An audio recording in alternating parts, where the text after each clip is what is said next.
Hey everybody, welcome back to the N-Scale New York Cross Harbor layout. It's been a couple of months since the last layout update video, so I wanted to bring you guys back in and show you what I've been up to for the last couple of months. So, let's take a look. So probably the most notable change to the layout is with the car apron here, or the float apron. The previous one that I had designed was warped, as I mentioned in my last layout update video. And rather than trying to fix that, I ended up just rebuilding it with a new piece of styrene that was thicker. And I ultimately decided to cut the track here as well. Initially, all of this track was all connected so that I could get it lined up with the barge. And I think that was one thing that was really kind of holding me up in how to actually design this, is that I felt like I had to build it in place. And because of that, I struggled for quite a while as to how to properly build it in place. So ultimately what I decided to do was cut the track. Initially this was soldered together here with this turnout. This piece of track was one big long piece of flex track. I cut it right at the same spots here, and I decided to build the apron separately on the workbench. And like I said, I used a thicker piece of styrene for the base, and I glued the same side panels onto here that I was using on the previous one. I then laid down a wooden deck from Micromark, and I cut some notches in there as well to replicate like actual wooden planks. And once I glued that down, I stained it with India ink and alcohol, and then I went ahead and I laid the track on top of that. And I think what I did was I brought the track over to the layout and the float and everything and got it positioned in place exactly where I needed it to be.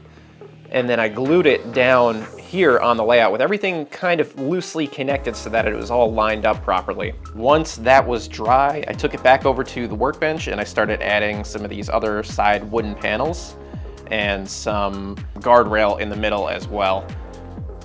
And ultimately, I think it came out really nice. I think it looks great. The other thing that I struggled with a little bit was getting the switching mechanism in there, but it is now hooked up to the switch machines that I have. It was just a little difficult to line up the hole for the throw rod to go through on the actual float apron, as well as through the base in the water as well. Once I had that in place, I reconnected everything. I soldered the track back together and had it painted. I added some of these mooring posts, I think they're called, and I just glued them directly to the surface of the water. And then I came back over with some GAC 500 and some of the other gel that I was using for my water surface, and just sort of whisked it into place to submerge it a bit. And that was it. I think it came out pretty good. I'm really happy with how it looks. And obviously once I got that in place, then I was able to finish the riprap on the shore and begin doing some scenery nearby.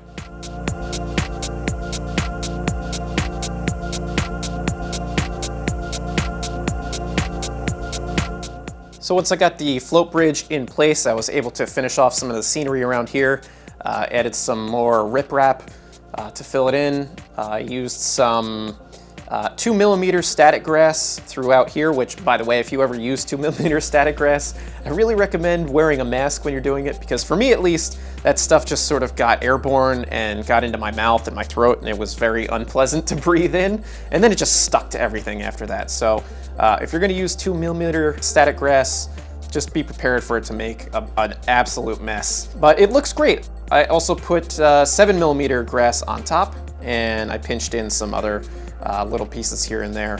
I created this fence here from, I believe it was a Walters fence kit that I used the mesh for, the mesh from, and I used some pieces of piano wire or music wire, whatever it's called, to create the posts, and I just glued it together and weathered it. And it kind of bent in place as I was putting it down, so it looks like it's got this really old look to it, which I'm pretty happy with. I also added some piles of gravel and other debris, and some little pieces of shrubs and things like that here and there. I also added a guardrail and these little dumpsters, which are 3D printed. They came out really nice. Pretty happy with those. I gotta make some garbage to put into them.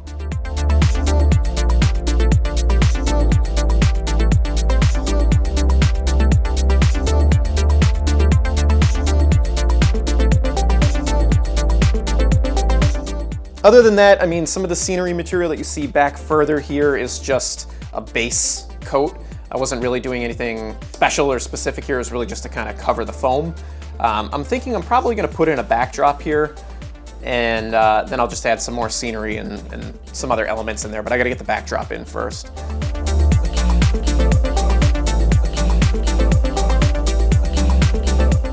So one of the other things that I started working on was adding some LEDs to some of my buildings, as well as some street lights along the street on the layout. So I'm using, I believe these are Pico LEDs. These are from Apron Designs. This is just sort of me getting my feet wet and just sticking my toes in the water just to see what it's like to start adding LEDs to structures. I kind of planned to add LEDs to this building as I was doing it, whereas I have a bunch of other buildings back there that are already done that I would like to add LEDs to, but I wanted to try to incorporate them into this build. I added several along the loading dock on the underside here, as well as one up here on the fire escape on the top. I guess that would be a fire escape or elevator shaft, whatever it would be. I'd also like to add some to some of the floors in here, but to do that, I'll have to separate out the floors with some styrene and create some rooms. But I'm looking forward to doing that and completing this structure, as well as adding more LEDs to other structures across the layout. I'd like the whole thing to be like really well lit. It's definitely one of my goals. So these are the LEDs that I'm using for my structures. As mentioned, they're from Apron Designs. I bought a set of warm white as well as these orange ones. You can see how small these are. Let's see if I can get a shot on that. They are quite small. So really, I wouldn't say difficult to work with. I think the hardest part to deal with was just wiring them, because the wire is very fine. The other thing is with these orange ones, they do come with a resistor already built onto them. There, you can see it there. I don't even have to take it out. They do come with a resistor built onto them, which is really handy. You know, you could just wire them up. You don't have to worry about checking the voltage or anything like that. The only thing is it gets a little difficult to thread the resistor through a small hole. So you have to really think about how you're gonna wire these up on your buildings or anything like that. It's just something you have to bear in mind. I also began adding these little street lights. These are by Faller, and in much the same way as the Apron Design LEDs, they do come with a resistor built onto them, which is pretty helpful.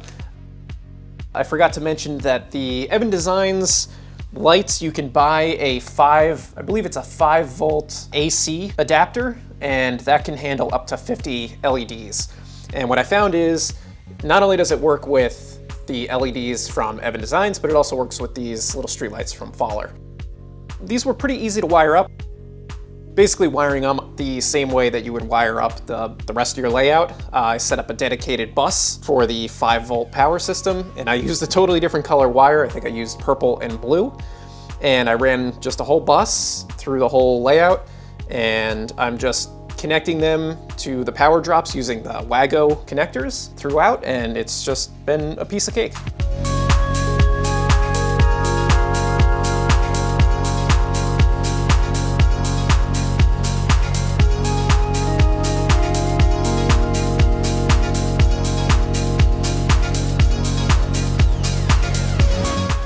All right, so aside from that, I did do a little bit of scenery work around some of these buildings back here, just to sort of help them blend into the rest of the scenes. And I did spend a little bit of time making some scrap loads for some gondolas. I'll put up a few pictures of that.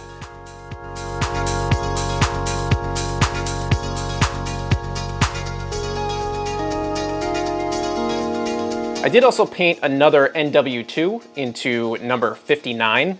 And I did write an article about that, which is actually going to be in an upcoming issue of Rail Model Craftsman, so keep an eye out for that, because that's pretty cool. And I did record the whole process, so I'll put together a video of that pretty soon. It's the big news that I want to mention here. I'm going to be moving in the next few weeks, so this layout is going to have to get chopped up and packed up and moved into the new house, which is really exciting. I'm very excited about it, but I'm a little concerned about breaking this thing down and transporting it. Luckily, I did try to design it in such a way that I should be able to take it apart fairly easily. It is built in 3 sections that I did design in such a way that they should be able to come apart fairly easily, so I'm not too concerned about that. I'm more concerned about getting it to the new location and getting it reassembled and it actually working properly after that. So fingers crossed that that works well. And I'll try to record some of the process of that so I could bring you guys along and show you how I'm gonna take this thing apart and pack it up and hopefully get it into the new place and unpacked successfully. The other thing is, I did do a live stream just recently where I did an operating session on the layout. And I mean, it was like a 2-hour live stream. We ran some trains around, we loaded and unloaded the barge, and it was a lot of fun. So if you missed that, the playback is available on the channel, so definitely check that out. Hopefully it won't be the last time that we get to operate this layout together. But I did want to do that just in case. But anyway, that's probably it for this layout update. I hope you guys enjoyed this video, and I hope you're looking forward to seeing more of this layout and the process of getting it to the new spot. So thank you guys so much for watching. I'll see you guys next time.